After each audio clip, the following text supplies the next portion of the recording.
Li Tirkiye yasayên nû yên derbarê sosyal medya an ku torên civakî re ku beryabên amadekirin jî rastî rexneyên tund hatibûn û ji ber karvedanan hatibûn talohkirin, bo parlamentoyê hatin şandin. Cîgire serokatiya gruba AKP Özlem Zengin jî li ser vê mijarê li parlamentoyê daxuyaniyek ragihand û got êdî torên ku berpirsyariyên xwe bi cihneynin dê li gel sizeya pareyan ji hêla reklam wergirtinê ve bêne qedexekirin û înterneta wan jî dê were astengkirin. Zengin amaje kir, bi van yasayên nû daxwaza wan ew e ku di platformên dijîtal de çaksaziyê çêbikin û hesabdayîna li hember yasayan jî asantir bikin.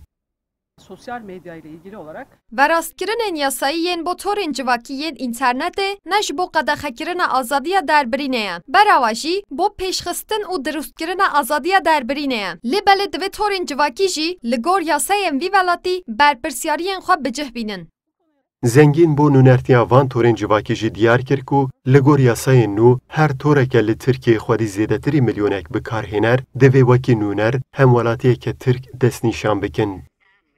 Sosyal medya ile alakalı hukuk düzenlemeleri Li gor yasayên nû torên biyanî yên ku li Tirkiyeyê zêdetirî milyonek bikarhêneran wan hene divê li vî welatî bû serîlêdanê nûnerê xwe diyar bikin. Ev nûner dibe ku vekî nûsîngeh yan jî vekî şexs li vî welatî bo pêwendiyan kar bike. Heger kesayetek be divê hemwelatiyê Tirkiyê be. Ev torên ku van berpirsyariyan pêk neynin dê di varê trafîka înternetê de rastî astengiyan verin.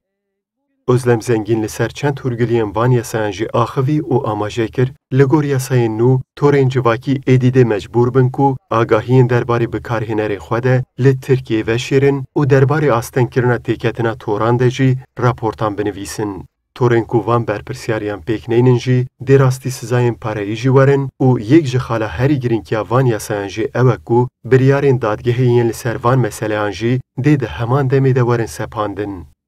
ve bu düzenlemenin en önemli amacı da Di varê mijar, naverok û parvekirinên li dijî hiqûqê de torên peywendîdar dê werin agahdar-kirin. Piştî agahdar-kirinê di maveya ku hatiye diyarkirin de torên ku erka xwe bicih neynin dê ji ber ziyanên ku ji van mijaran peyda dibin wekî berpirsiyar werin destnîşankirin û bêne sizakirin.